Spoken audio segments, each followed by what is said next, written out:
Hello and welcome to this ACCA video. If you're studying for the ACCA Strategic Business Leader exam, this video is aimed at you. My name's Sean Purcell and I have years of experience in helping students pass their ACCA exams. In this video, we're going to debrief question 2, and there are other videos in this series which will debrief the remaining questions. The aim of these videos is to give you some practical tips on how you might approach strategic business leader questions so as to gain exam confidence and maximize your success when attempting the real exam. Before we start looking at the question, I'm assuming that you've attempted the question and have a copy of the exam to hand. Question 2 asks us to critically evaluate the contents of a project initiation document and recommend improvements. But before we get involved in the details of the question, there's a set of 6 practical steps that I think we should follow on every strategic business leader question. They are: what role are we being asked to play? What format are we required to write our answer in? Who are we addressing, i.e., who is the audience? What verbs are being used? How many marks are available for this part of the question? And what are the professional skills marks being awarded for? If we take this step before writing any answer plan, we should minimize any chances of making mistakes. So, looking at the question in more detail, we see we're asked to prepare a memo to Oliver Wasonga, who's a junior member of the team, which evaluates the contents and summary of the operational issues in the project initiation document which he's prepared and recommend improvements. Professional skills here are for skepticism. There's 4 marks for that, and there are 14 technical marks. So adopting the approach we adopt on every single strategic business leader question, we ask the following. First of all, who are we? Well, we're Joe, the project manager. What format are we asked to do this in? A memo.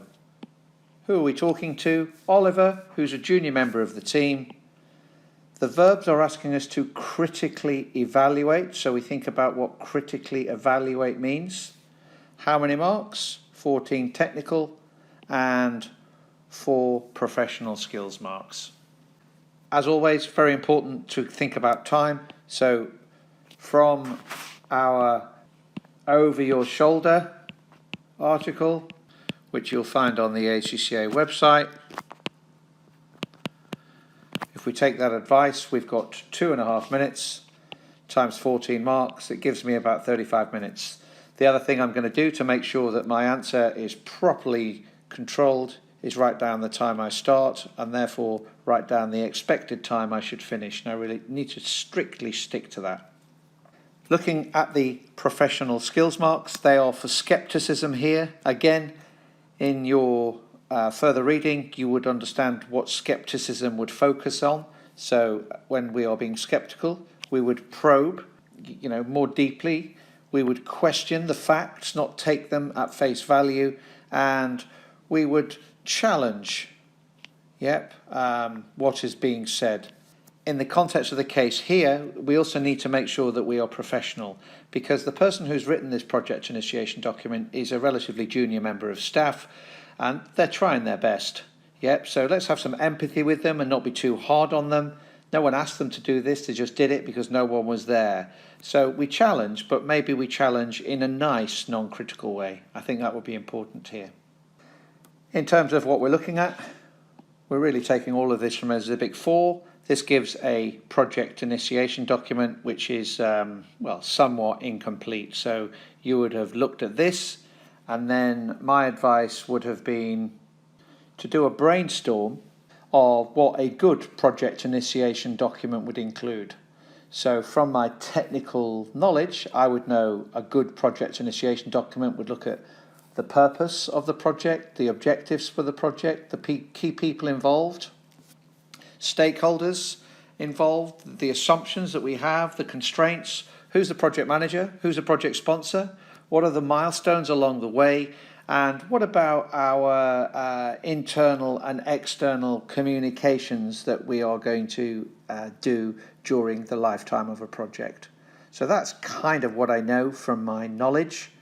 I then take that and I think in the context of the project initiation document we have in Exhibit 4, in the context of that, what maybe is missing?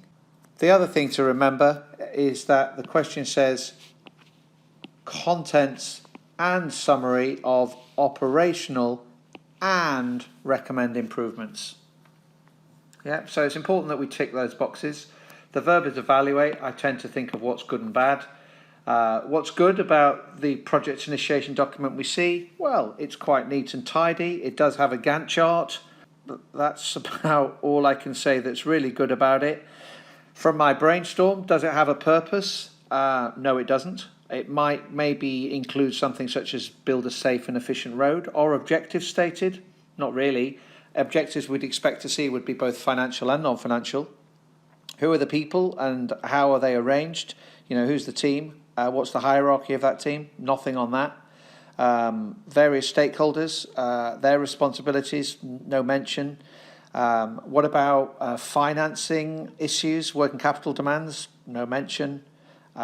Constraints of time and cost? No mention. Who's the project manager? Who's the project sponsor?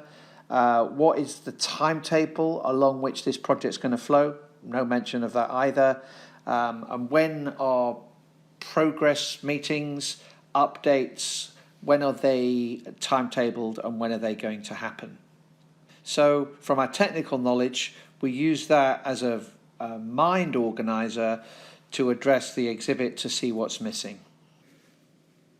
The other thing to draw your attention to here is that it did mention operational issues. Yeah. So when we're talking about operational issues, we need to ensure that the marker is clear on what we are saying. So make sure we separate these out. So I need to separate out time constraints. And yes, it's got a Gantt chart, but you know it's pretty basic and needs to be quite a bit more detailed. There's no real emphasis on what the deadlines are. And then from a cost constraint perspective, well, the budgeted figures in the project initiation document, they're just simply repeated from the exhibits. So we've brought your attention to that. In terms of the marks that we have here, I've done my brainstorm about the points that I maybe can make, but what do I actually need to score to pass? Well, there are 14 technical marks available, so therefore to pass I need to score at least 7. Just to remind you, with regards to marks, many of you will be aware that most of the marking schemes will award up to 2 marks for each developed point on SBL.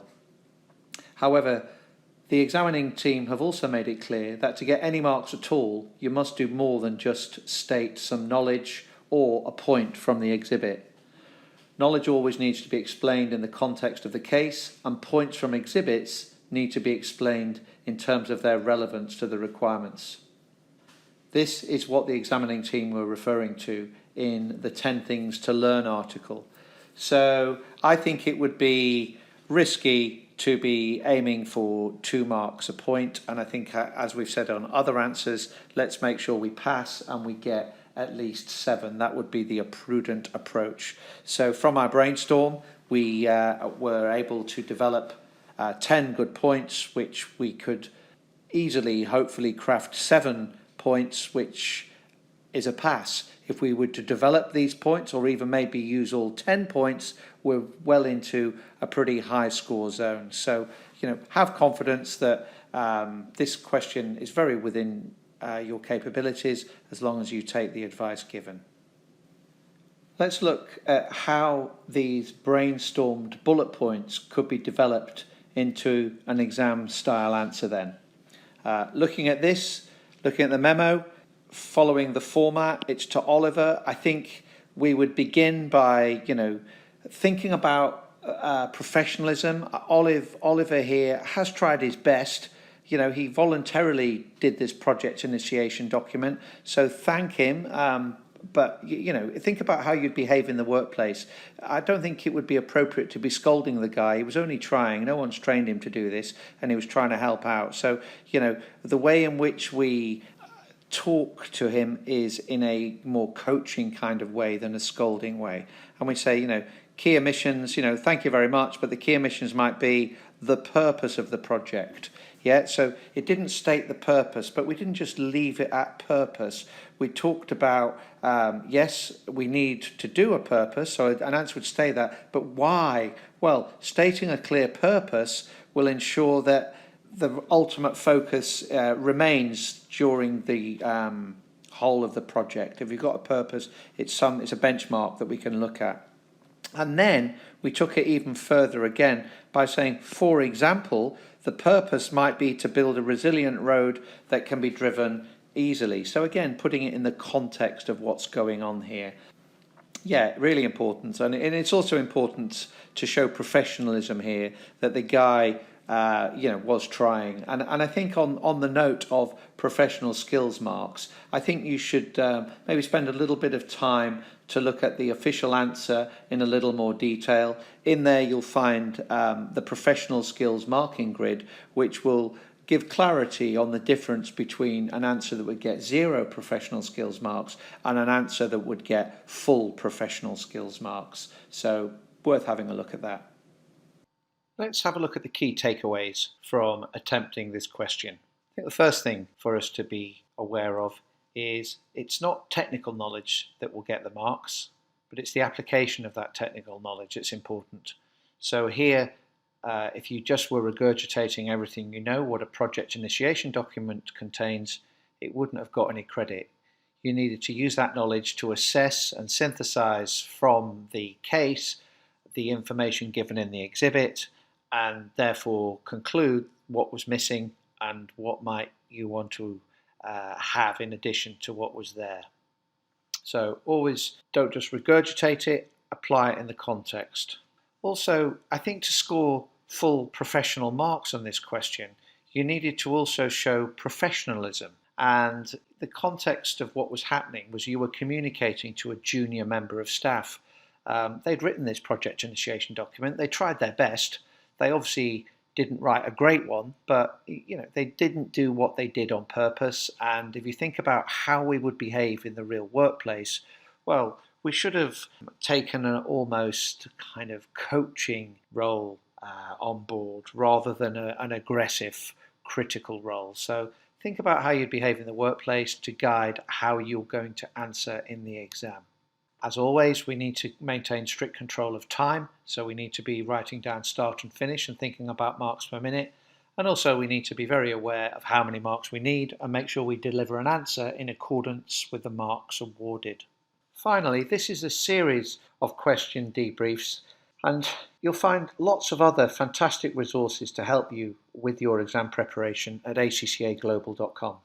Have a look at the examiner's report where he talks about question 2, and also have a look at the answer that you will find there.